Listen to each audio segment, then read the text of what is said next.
용용이의 경제학 교실. 안녕하세요, 용용입니다. 우리가 지난 시간에 예산선에 대한 이야기를 했는데요. 우리가 대학에서 처음 이제 경제학 원론 수준의 강의를 들으면 그 예산선이랑 같이 꼭 나오는 게 뭐냐면 무차별 곡선입니다. 그래서 오늘은 무차별 곡선에 대한 이야기를 해보도록 하겠습니다. 지금 하고 있는 내용은 아마 고등학교 경제 교과서에서는 보지 못하는 내용일 거라 생각하고요. 그 부분을 조금 넘어서는 부분이긴 한데 제가 앞으로 이야기를 하는 과정에서 정말 많이 하게 될 이야기일 것 같아서 포함한 부분이 있고요. 그리고 경제에 대해서 조금 무엇인가를 들어봤다라고 이야기를 한다면 이 무차별 곡선에 대한 이야기는 꼭 나올 것 같아서 포함하게 되었고요. 그리고 이 무차별 곡선에서 나오는 게 뭐냐면 무차별 곡선이 영어로 하면 indifferent curve라고 하거든요. 그래서 우리가 그걸 그대로 받아들이는 과정에서 번역을 해서 무차별 곡선이라고 해요. 그리고 경제학과 학생들한테 물어보면 그런 얘기를 되게 많이 해요. 저는 무차별한데요 라는 이야기를 되게 많이 하거든요. 그게 어떤 의미냐면 A랑 B가 있어요. A랑 B 중에 어떤 게 좋아, 어떤 걸 하면 더 좋을까라고 이야기를 했을 때 저는 두 개가 어떤 걸 해도 상관이 없어요 라는 이야기를 하는데 그 과정에서 이제 경제학과 학생들은 주로 저는 무차별한데요 라는 이야기를 되게 많이 해요.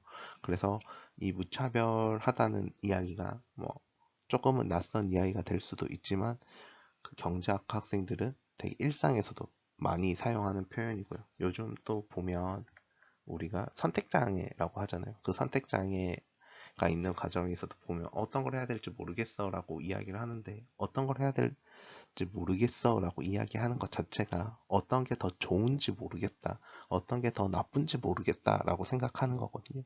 그게 바로 무차별하다 라고 이야기를 할 수도 있을 것 같습니다. 그러면 무차별 곡선에 대해서 알아보도록 하겠습니다. 지난 시간에 봤던 예산선이 그어져 있는 XY 좌표에서요. XJ와 YJ가 있다라고 하는 거죠. XY 좌표에서 이렇게 곡선 하나를 그리는 건데요. 이 곡선 자체가 의미하는 것이 무엇이냐면 바로 효용이 같은 선들을 모아놓은 점들의 연결이 되는 것입니다. 그래서 xj를 몇 개 선택할 거야, yj를 몇 개 선택할 거야 라고 하잖아요. 그 고민에서 xj 몇 개랑 yj 몇 개, 혹은 또 다른 xj 몇 개, yj 몇 개 정도면 나는 효용이 같을 것 같아 라고 이야기를 하는, 나의 만족도가 똑같은 점들을 다 연결해서 그걸 선으로 그었던 것이 무차별 곡선이 됩니다. 그래서 예산선은 이제 시장에서 정해준 가격이란 게 명확하게 있잖아요. 그렇기 때문에 일직선으로 주로 나오는 반면에 무차별 곡선은 이게 개인의 선택인 거잖아요. 개인의 느끼는 만족도이기 때문에 이 무차별 곡선은 모두가 똑같이 나오지 않습니다. 서로 모두가 다르게 나오고요. 누구는 곡선의 형태가 이렇게 나올 수도 있고, 제가 그린 곡선의 형태로 나올 수 있고, 누구는 또 다른 곡선의 형태가 나올 수도 있어요. 분명한 건 곡선의 형태로 나온다라는 것이고요. 그 각 개인마다 이 가지고 있는 무차별 곡선은 서로 다를 수 있다라고 이해하시면 좋을 것 같습니다. 좀 더 자세하게 알아보면요.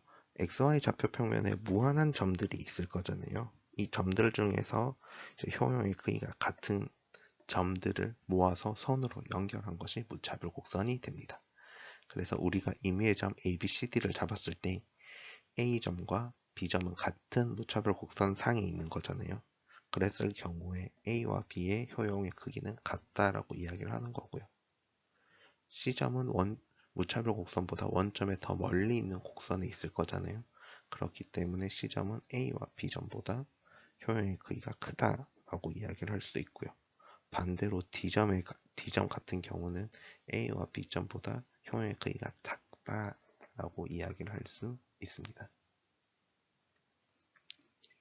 최근에 레드벨벳 콘서트를 다녀왔어요. 그래서 레드벨벳 콘서트를 다녀오면 이제 사람들이 저한테 그런 질문들을 하죠. 용용아, 너는 레드벨벳에서 최애가 누구니? 라는 질문을 해요. 그런데 저는 최애라는 개념이 딱히 없거든요. 사실 이런 팬들이 그렇게 많진 않은데 저는 최애라는 게 없어요. 왜냐하면 저는 그 그룹 자체를 좋아하는 거기 때문에 그 그룹의 그 각 멤버에 대해서 저는 크게 의미를 두진 않습니다. 물론 그 멤버가 빠져나가고 새로운 멤버가 들어오고 이런 걸 또 원하지 않아요.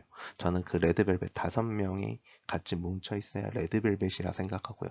그 안에 그 레드벨벳이 저에게 주는 의미가 있다라고 생각을 하고 있어요. 물론 그 솔로 앨범을 내오기도 하고 뭐 아슬처럼 활동하기도 유닛으로 활동하기도 하는데요. 그것은 저에게 또 다른 의미가 있는 거라고 생각을 하기 때문에 저는 최애라는 게 딱히 없거든요. 그랬을 때 저한테 이제 누군가가 질문해요. 그러면 너의 최애가 누구니라고 하면 저는 최애라는 게 없고요. 그래서 저는 뭐 아이린이나 슬기나 웬디나 조이나 예리 같은 경우가 모두 같은 AB와 같은 경우라고 저는 생각을 하거든요. 그래서 같은 무차별 곡선 안에서 서로 다른 XY 요소를 가지고 있다라고 이해를 하시면 좋을 것 같습니다. 그래서 이제 이야기를 조금 더 구체적으로 이야기를 하면 뭐 누구의 매력 이제 그 5명의 멤버들의 매력이 서로 다르잖아요. 그 매력이 서로 다르기 때문에 이제 같은 선상에 있을 수는 없거든요. 그렇지만 같은 점은 아니더라도 같은 선상에 있다라고 이해를 하면 이제 차이가 없다라고 이야기를 하는 거고요. 뭐 레드벨벳을 보는 과정이나 에스파를 보는 과정에서 되게 비슷하다. 제가 그룹을 바라보는 관점은 되게 비슷하다라고 말씀드릴 수 있을 것 같고요. 또 이제 우리가 축구를 보면 얼마 전까지 매우 대전이 있었잖아요. 그럼 메시가 좋아, 호날두가 좋아라는 질문을 하고 또 다른 질문을 이제 손차박 대전이 있어요. 이제 손흥민과 차범금과 이제 박지성이잖아요. 그랬을 때 누가 더 좋아, 누가 더 잘했냐라는 이야기를 하는데요. 이걸 우리는 무차별 곡선으로 따져볼 수 있다라는 거예요. X와 Y에 축구 실력적인 요소를 넣어두고 우리가 어떤 선수를 선택할지 고민을 하면 되잖아요. 사실 우리나라에서 메오 대전은 이미 끝이 났어요. 메시의 압승으로 끝이 나 버렸죠. 그렇다면 이제 질문을 바꿔서 메시와 데야를 비교해 보면 이제 누구를 선택할래라고 하면 고민을 많이 해요. 왜냐하면 한 명은 공격수고요. 한 명은 골키퍼가 되잖아요. 그렇기 때문에 우리가 그 선택하는 과정이 되게 어려워질 수 있어요.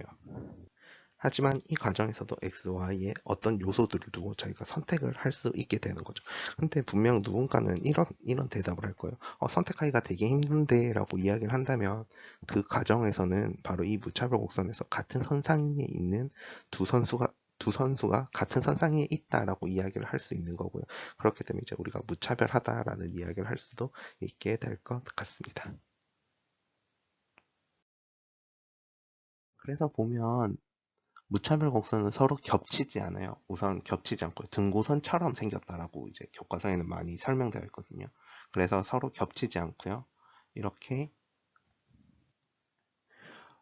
X, Y 좌표 평면 내에 모두가 선으로 다 연결되어 있어요. 어떤 선인지는 모든 걸 세밀하게 확인할 수는 없지만 우리가 대충 눈으로 봤을 때 빨간색 선과 노란색 선, 파란색 선처럼 이렇게 다양한 선의 형태로 나타나게 됩니다. 그리고 우리가 보면 이 XY 좌표에서 보면 이제 어떤 무차별 곡선을 선택하는 것이 가장 좋냐라고 이야기를 한다면 당연히 이제 노란색 무차별 곡선을 선택하는 것이 가장 좋다라고 이야기를 할 수 있고요. 그 다음은 빨간색 곡선, 그 다음에 파란색 곡선을 선택하는 것이 가장 좋은데요. 이 안에는 또 수많은 점들로 연결이 되어 있을 거잖아요. 그 조합에 대해서 우리가 고민을 해야 되는 부분이 명확하게 있는 거고요. 이 곡선 자체가 원점과 멀어진다라는 것이 우리가 이제 효용이 더 크기가 더 큰 건데 이 중에서 나에게 어떤 것이 더 효용의 크기가 큰지에 대해서는 각자 개인이 고민을 해야 하는 부분입니다. 그래서 뭐 네오 대전에서도 누가 더 좋아 혹은 메시와 데에아에 비교해서도 누가 더 좋아 누가 원점과 더 멀리 있는가 라는 고민을 각 개인이 서로 다르게 할 수 있기 때문에 그 평가가 달라질 수 있는 부분이고요. 또 아이돌 가수 에스파와 레드벨벳에서 최애가 누구야? 라는 질문에서 보면 이제 저는 이제 같은 선상에 있다라고 표현을 했지만 누군가는 또 다르게 누구는 빨간색 선에 있고 누구는 노란색 선에 있고 누구는 파란색 선에 있어 라고 이야기를 할 수도 있는 거잖아요. 그 경우에는 명확하게 최애가 존재한다라고 이야기를 할 수 있을 것 같습니다. 질문 있으시면 댓글로 남겨주시고요. 구독과 좋아요는 필수입니다.